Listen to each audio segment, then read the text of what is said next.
setiap hari seperti embun pagi sejukkan hati.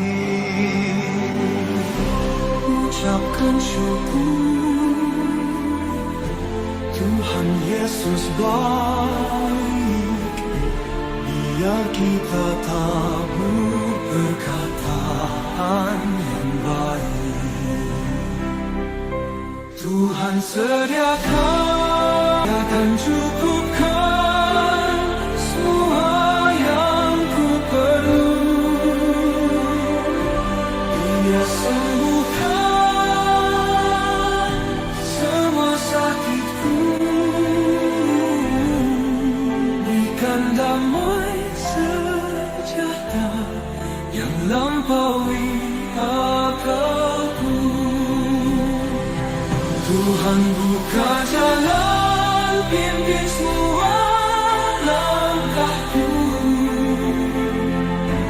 Dia tiang awan dan tiang apiku.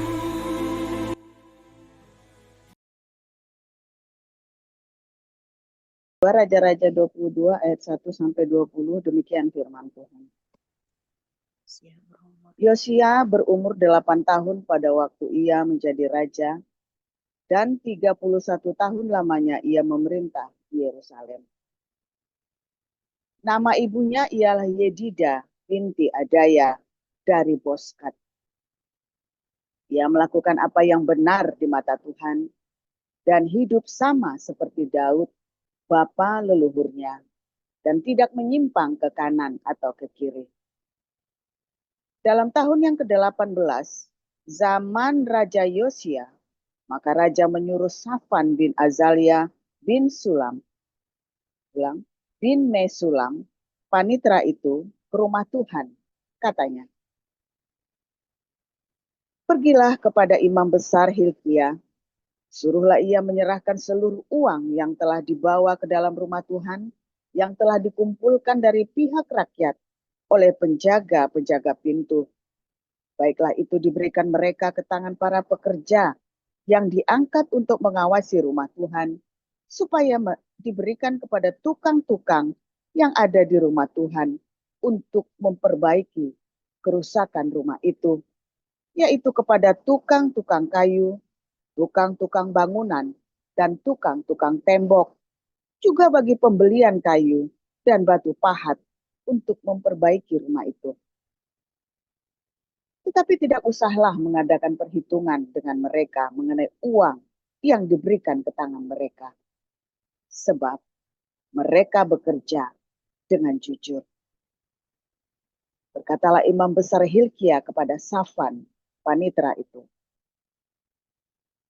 telah kutemukan kitab Taurat itu di rumah Tuhan. Lalu Hilkia memberikan kitab itu kepada Safan, dan Safan terus membacanya. Kemudian Safan, panitera itu, masuk menghadap raja, disampaikannyalah kabar tentang itu kepada raja. Hamba-hambamu ini telah mengambil seluruh uang yang terdapat di rumah Tuhan dan memberikannya ke tangan para pekerja yang diangkat mengawasi rumah itu. Safan, panitera itu, memberitahukan juga kepada raja, Imam Hilkia telah memberikan kitab kepadaku. Lalu Safan membacakannya di hadapan raja. Segera sesudah raja mendengar perkataan kitab Taurat itu, dikoyakkannyalah pakaiannya. Kemudian raja memberi perintah kepada Imam Hilkia, kepada Ahikam bin Safan, kepada Akbor bin Mika, kepada Safan, panitera itu, dan kepada Asaya, hamba raja. Katanya, pergilah, mintalah petunjuk Tuhan bagiku, bagi rakyat, dan bagi seluruh Yehuda tentang perkataan kitab yang ditemukan ini. Sebab hebat kehangatan murka Tuhan yang bernyala-nyala terhadap kita. Oleh karena nenek moyang kita tidak mendengarkan perkataan kitab ini, dengan berbuat tepat seperti yang tertulis di dalamnya. Maka pergilah Imam Hilkiah, Ahikam, Akbor, Safan, dan Asaya kepada Nabiah Huldah, istri seorang yang mengurus pakaian-pakaian, yaitu Salum bin Tikwa bin Harhas. Nabiah itu tinggal di Yerusalem di perkampungan baru. Mereka memberitakan semuanya kepadanya. Perempuan itu menjawab mereka, "Beginilah firman Tuhan, Allah Israel. Katakanlah kepada orang yang menyuruh kamu kepadaku. Beginilah firman Tuhan. Sesungguhnya aku akan mendatangkan malapetaka atas tempat ini dan atas penduduknya, yakni segala perkataan kitab yang telah dibaca oleh Raja Yehuda, karena mereka meninggalkan aku dan membakar korban kepada Allah lain dengan maksud menimbulkan sakit hatiku dengan segala pekerjaan tangan mereka. Sebab itu, kehangatan murkaku akan bernyala-nyala terhadap tempat ini dengan tidak padam-padam. Tetapi kepada Raja Yehuda yang telah menyuruh kamu untuk meminta petunjuk Tuhan, harus kamu katakan demikian. Beginilah firman Tuhan Allah Israel mengenai perkataan yang telah kudengar itu. Oleh karena engkau sudah menyesal dan engkau merendahkan diri di hadapan Tuhan pada waktu engkau mendengar hukuman yang kufirmankan terhadap tempat ini dan terhadap penduduknya, bahwa mereka akan mendahsyatkan dan menjadi kutuk.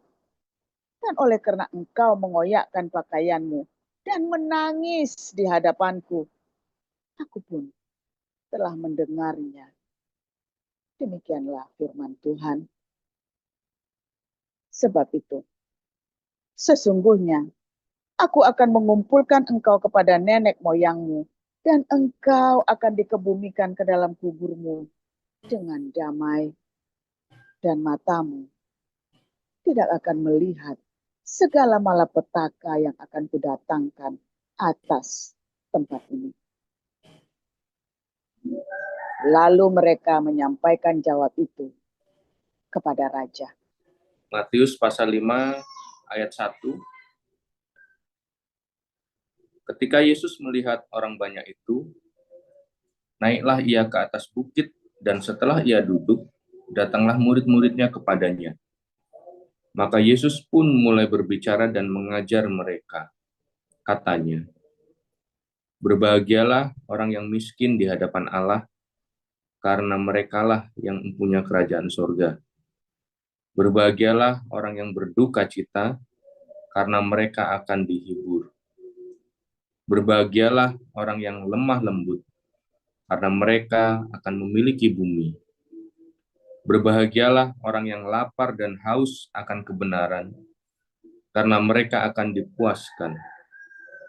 Berbahagialah orang yang murah hatinya, karena mereka akan beroleh kemurahan. Berbahagialah orang yang suci hatinya, karena mereka akan melihat Allah. Berbahagialah orang yang membawa damai, karena mereka akan disebut anak-anak Allah. Berbahagialah orang yang dianiaya oleh sebab kebenaran, karena merekalah yang mempunyai kerajaan surga.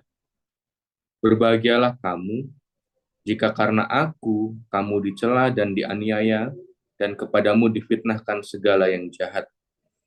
Bersukacita dan bergembiralah, karena upahmu besar di surga. Sebab demikian juga telah dianiaya nabi-nabi yang sebelum kamu. Kamu adalah garam dunia. Jika garam itu menjadi tawar, dengan apakah ia diasinkan? Tidak ada lagi gunanya, selain dibuang dan diinjak orang. Kamu adalah terang dunia. Kota yang terletak di atas gunung tidak mungkin tersembunyi. Lagi pula, orang tidak menyalakan pelita lalu meletakkannya di bawah gantang, melainkan di atas kaki dian, sehingga menerangi semua orang di dalam rumah itu. Demikianlah hendaknya terangmu bercahaya di depan orang, supaya mereka melihat perbuatanmu yang baik dan memuliakan Bapamu yang di sorga. Janganlah kamu menyangka bahwa aku datang untuk meniadakan hukum Taurat dan kitab para nabi. Aku datang bukan untuk meniadakannya, melainkan untuk menggenapinya. Karena aku berkata kepadamu, sesungguhnya selama belum lenyap langit dan bumi ini, satu iota atau satu titik pun tidak akan ditiadakan dari hukum Taurat sebelum semuanya terjadi.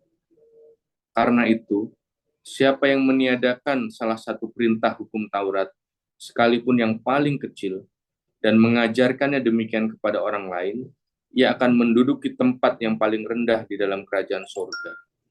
Tetapi siapa yang melakukan dan mengajarkan segala perintah-perintah hukum Taurat, ia akan menduduki tempat yang tinggi di dalam kerajaan surga. Maka aku berkata kepadamu, jika hidup keagamaanmu tidak lebih benar daripada hidup keagamaan ahli-ahli Taurat dan orang-orang Farisi, sesungguhnya kamu tidak akan masuk ke dalam kerajaan surga.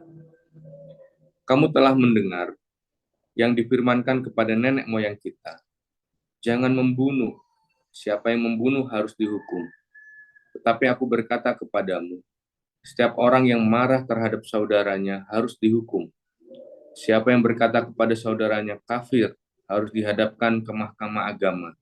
Dan siapa yang berkata jahil harus diserahkan ke dalam neraka yang menyala-nyala. Sebab itu, jika engkau mempersembahkan persembahanmu di atas mezbah, dan engkau teringat akan sesuatu yang ada di dalam hati saudaramu terhadap engkau, tinggalkanlah persembahanmu di depan mezbah itu, dan pergilah berdamai dahulu dengan saudaramu, lalu kembali untuk mempersembahkan persembahanmu. Segeralah berdamai dengan lawanmu, selama engkau bersama-sama dengan dia di tengah jalan, supaya lawanmu itu jangan menyerahkan engkau kepada hakim, dan hakim itu menyerahkan engkau kepada pembantunya, dan engkau dilemparkan ke dalam penjara. Aku berkata kepadamu, sesungguhnya engkau tidak akan keluar dari sana, sebelum engkau membayar hutangmu sampai lunas. Kamu telah mendengar firman, jangan berzina.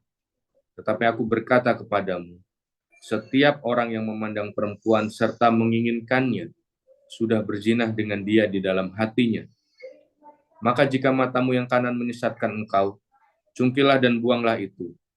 Karena lebih baik bagimu jika satu dari anggota tubuhmu binasa, daripada tubuhmu dengan utuh dicampakkan ke dalam neraka. Dan jika tanganmu yang kanan menyesatkan engkau, penggalah dan buanglah itu. Karena lebih baik bagimu jika satu dari anggota tubuhmu binasa, daripada tubuhmu dengan utuh masuk neraka.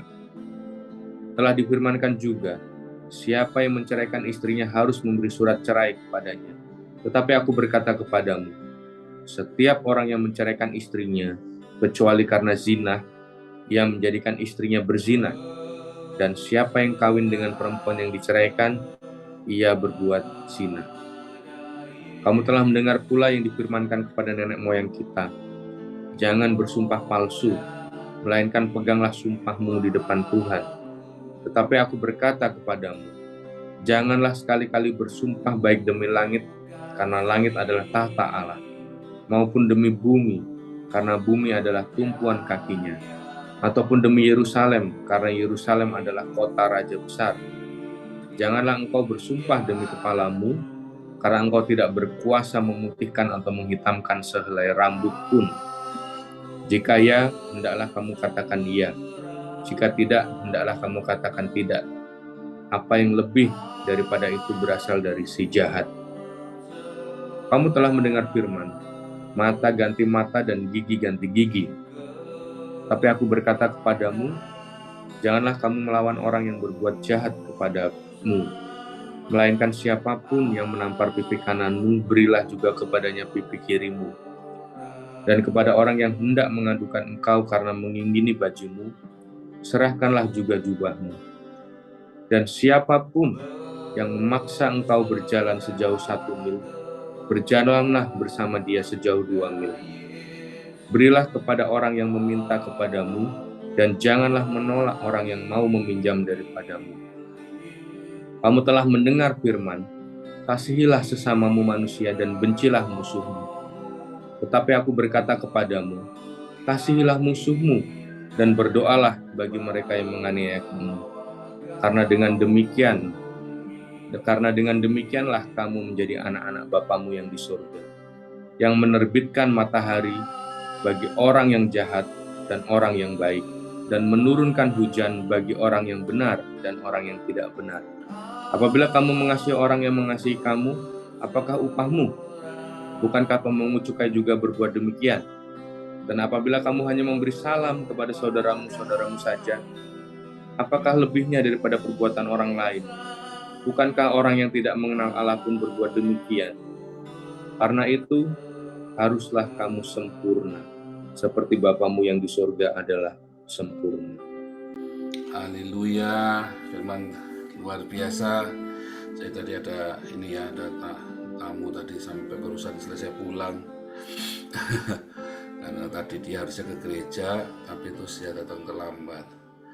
Oke, firman Tuhan selalu baru setiap hari ketika kita menanti-nantikan Tuhan. Sedikit dibesarkan suaranya, Pak. Suaranya kurang keras ya? Sebentar. Kurang besar.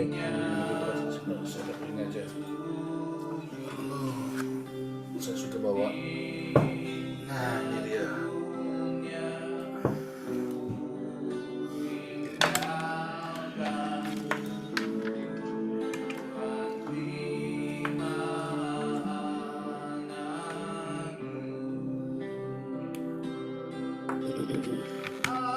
Oke, dengeran ya suaranya ya, bagus ya, lebih keras ya. Gimana? Pak, bagus. Bagus ya, lebih keras ya. Oke, firman Tuhan selalu baru setiap hari bagi kita yang menanti-nantikan Tuhan dengan penuh cinta, dengan pengharapan yang teguh. Dan jangan lupa terus berbuat kebaikan. Jangan pernah berhenti berbuat baik, saudara. Saudara, ketika ya orang-orang Islam ini kan ada bilang Taurat, Zabur, dan Injil, saudara ya. Saudara, Taurat, Zabur, dan Injil itu mereka ngerti nggak, saudara? Taurat, Zabur, dan Injil ini. Jangan-jangan Anda juga nggak ngerti loh Taurat, Zabur, dan Injil. Ya, ada kitab yang bernama Torah, ada kitabnya, saudara. Ada kitab yang bernama Mazmur, ada. Tapi tidak ada kitab yang bernama Injil, saudara. Ya, tidak ada kitab yang bernama Injil. Kepada Musa diturunkan Torah, kepada Daud diturunkan Zabur, kepada Isa diturunkan Injil. Sebelum Yesus memberitakan Injil di dalam Lukas 4, Yohanes itu sudah memberitakan Injil, Yohanes Pembaptis. Yesusnya belum dibaptis ya. Yohanes Pembaptis sudah memberitakan Injil. Bahkan ratusan tahun sebelumnya, Yesaya 800 tahun sebelumnya sudah memberitakan Injil. Raja Daud 1000 tahun sebelumnya sudah memberitakan Injil. Ya. Nah, tapi sebenarnya di dalam perjanjian baru, ketika orang bilang Torah, maka orang-orang para rasul tidak akan bilang Torah, bilangnya hukum, nomon. Karena Torah itu artinya hukum, saudara. Ya, Torah itu artinya hukum. Jadi bukan sebuah proper name, tapi memang itu adalah definisi ya. Adalah sebuah definisi. Sebentar ya, saya tutup. Itu adalah sebuah definisi ya, hukum. Karena orang Yahudi hidup dengan hukum. Nah, kalau Indonesia kan ngaku-ngakunya ini negara hukum gitu ya. Ini negara hukum. Nah, berarti ini negara Torah. Nah, itu maksudnya begitu, saudara ya. Kalau bilang Indonesia adalah negara hukum, kita tidak boleh main hakim sendiri. Nggak boleh ada orang di pinggir jalan, kita berkelahi ya. Ada orang nabrak kita, terus kita gebukin. Nah, nggak boleh. Ada orang utang nggak bayar, kita gebukin. Nggak boleh. Harus melalui jalur hukum. Nah, itu yang namanya Torah itu, saudara ya. Itulah aslinya yang namanya Torah. Indonesia negara hukum. Nah, Israel juga sama. Israel itu punya hukum. Ya, Israel itu punya Torah. Torah itu artinya hukum. Jadi kalau Anda bilang ada ahli Torah, maka berarti dia ahli hukum, lawyer, ya. Dan hukum itu sangat penting, saudara. Nah, selama ya zamannya para raja itu, ya, maka Torah itu hilang, saudara ya. Karena bukan hilang-hilang dicuri, tetapi hilang udah nggak pernah dibacakan lagi. Hukum itu tidak pernah diingat, nggak pernah diajarkan lagi. Semua raja-raja ini sibuk bikin hukumnya sendiri-sendiri. Padahal Israel punya hukum yang bagus. Ya, kayak Indonesia nih punya Pancasila. Tapi kan nggak Pancasila Indonesia, saudara. Dasar negara Indonesia adalah Pancasila. Tetapi Indonesia itu nggak Pancasila, saudara. Indonesia itu negara Islam loh. Faktanya ya. Fakta itu Indonesia itu negara Islam, bukan negara Pancasila, saudara ya. Indonesia ini negara hukum. Nyatanya, saudara, hukumnya nggak jalan. Iya kan? Nah, ini yang terjadi dengan Torah di zamannya Raja Yosia, ya zamannya para raja-raja Israel setelah negara itu pecah, kerajaan Israel itu pecah. Maka orang itu udah gak peduli dengan Torah. Orang itu peduli dengan agama, tapi tidak peduli dengan Torah, tidak peduli dengan hukumnya. Bahkan sampai dengan zamannya Yesus, saudara ya. Bahkan sampai zaman dengan Yesus terulang kembali. Orang itu belajar hukum, ada hukumnya, saudara. Tetapi bukan untuk ditaati hukum itu, tetapi untuk diakali, untuk dikadalin. Dulu ada aktivis kita ya, hukum itu kan dibuat untuk dilanggar. Saya sampai kaget orang ini ngomong gitu. SOP kan kita buat untuk kita langgar supaya kita cari celahnya. Loh, ini orang hukum itu ada untuk ditaati, saudara. Hukum itu ada untuk ditaati. Kalau Anda punya hukum tapi tidak ditaati, ngapain pakai hukum? Ya kan? Nah, hukum itulah yang kalau Anda terbiasa tidak mentaati hukum, akibatnya apa, saudara? Akibatnya hidup kamu kacau. Negara yang tidak punya hukum, negara yang tidak mentaati hukumnya, negara yang tidak melakukan hukumnya, maka negara itu akan chaos. Ya, saya tidak lagi cerita politik, tapi saya lagi cerita kalau kamu terbiasa hidup ya melanggar aturan. Kelihatannya hari ini bangga, saudara ya. Zaman saya di Indonesia, ya waktu kita masih muda-muda itu, wah kalau bolos sekolah itu bangga sekali, saudara. Wah hebat, greget nih, top ini, berani bolos ini, berani melawan aturan. Kalau kita lagi hari Jumat harus pakai batik, wah kita pakai baju putih, saudara ya.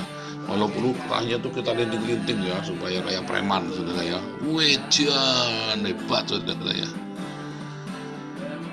Ya kalau lagi lampu merah, wah kita langgar juga, banter, saudara ya. Wejan, hebat, saudara. Ya bahkan hukum negara, hukum apa kita langgar, makin melanggar hukum makin keren, saudara. Ya kan? Zaman saya muda itu melanggar hukum itu keren, saudara ya. Tetapi kemudian zaman makin kemarin, saya melihat, saya kaget, saudara. Ternyata nanti orang itu akan hidup dengan hukum. Di negara-negara maju adalah negara-negara yang terbiasa ikutin aturan, saudara. Bahkan tidak ada polisi, tapi orang itu sudah terbiasa ikut aturan tanpa harus ada polisi.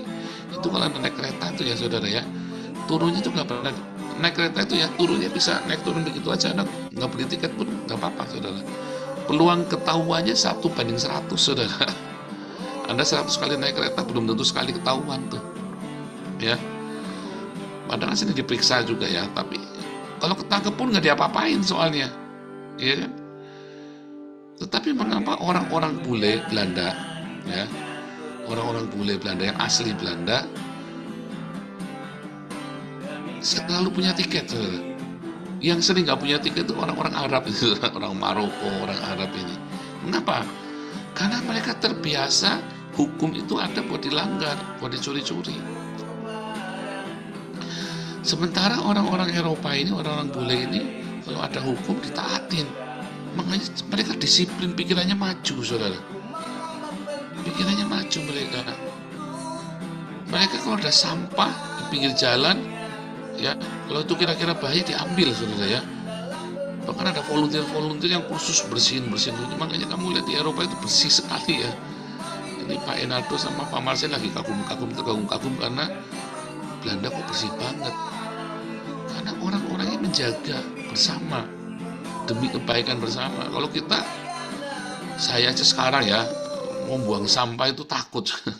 Bukan takut didenda, ya memang ada dendanya, cuman malu ya. Bukan cuma malu, tapi eman-eman ya, ini negara udah bersih tak kotorin lagi, udah bersih kok. Nah itu saudara ya, hukum itu ada, itu bukan buat dilanggar. Bahkan ketika hukum itu sudah ada, nggak ada yang ngawasin, kita terbiasa untuk ikut aturan dengan hukum itu. Maka orang-orang ini biasanya ya karena ikut aturannya, karena ikut hukumnya, sekalipun yang lain nggak ikut aturan. Loh, orang-orang Arab ini, orang-orang Syria, Irak, orang-orang Maroko ini, orang Libya ini nggak, orang Ethiopia, Eritrea, Islam ini nggak suka ikutin hukum, saudara. Ya nggak suka, mereka suka melanggar hukum. Akhirnya mereka rugi ya, banyak sekali kemudahan. Akhirnya mereka banyak yang jadi gelandangan. Karena mereka tidak mau ikutin hukumnya. Sementara orang-orang bulenya tetap ikutin hukum. Oh ada ya orang Belanda yang tidak ikutin hukum. Jadi gelandangan saudara. Padahal kalau kamu ikutin hukumnya Belanda, ya administrasinya diturutin, kamu tidak mungkin jadi gelandangan. Bahkan kamu punya utang aja dibayari sama pemerintah utangnya loh. Bagaimana kamu mau jadi gelandangan? Kamu tidak punya rumah pun kamu dikasih perumahan loh yang benar, yang layak. Bagaimana kamu bisa? Padahal kamu tidak kerja loh, tetap dikasih. Yang penting kamu jangan melanggar hukumnya. Yang penting kamu ikutin aturannya. Kalau Anda terbiasa ikutin aturan, sekarang ini kita Hagiosin punya banyak sekali aturan. Banyak sekali yang enggak. Aturan itu pun wajar. Tapi kalau kamu tidak mau ikutin aturannya, padahal aturan itu buat kepentingan kita bersama, akhirnya gara-gara kamu nggak ikutin aturan dan ketahuan lagi ya, maka akhirnya merusak sistem tatanan kita yang ada, saudara. Lalu marah-marah lagi ya, saudara ya. Jadi ikutin aturannya, ikutin SOP-nya, ikutin ketentuan-ketentuan yang sudah ada. Terbiasakan saudara disiplin dengan hukum itu, dengan aturan itu. Termasuk dalam kehidupan sehari-hari juga sama. Biasakan kalau naik motor ya pakai helm, kalau lampu merah ya berhenti. Yang buang sampah jangan sembarang. Kita semua sudah tahu. Jadi jangan ngomong, oh saya nggak tahu pak. Nah yang konyolnya kalau Anda ditilang, prit, kamu tahu melanggar, iya pak. Tapi biasanya kan bapak nggak di situ, loh. Biasanya bapak nggak di situ. Biasanya saya belok saja pak, bapak nggak di situ. Ini baru kali ada bapak di situ. Lah ngomong, berarti kan kamu nih nggak ngelanggar hukum karena ada si bapak itu kan. Saudara, ketika Yosua menemukan kembali Torah itu, mereka bersuka cita. Karena ketika Torah itu hilang, ketika hukum itu nanti tidak ada dari hidup kita, saudara. Dan nanti akan ada masanya ya, di mana tidak ada hukum. Ya, di mana khilafah yang bekerja, hukumnya tuh hukumnya khilafah. Hukum yang normal itu nggak ada, saudara. Disitulah kamu akan teriak tuh. Aduh, tahu gitu. Saudara, saya pindah dari Indonesia pergi ke Belanda ya. Saya ngerasa di sini ya, semua tertib, semua teratur, semua orang-orang terawat dengan baik. Saya bilang seperti surga, seperti surga. Jadi kamu jangan berpikir surga itu Anda bebas melampiaskan segala keinginanmu, saudara. Ya, kalau surganya Muhammad itu kan bebas melampiaskan segala hawa nafsumu di surga itu kan. Di surga Kristen enggak. Semua teratur, semua ada hukumnya, dan semua orang senang dengan hukum itu. Kenapa? Hukumnya adalah cinta.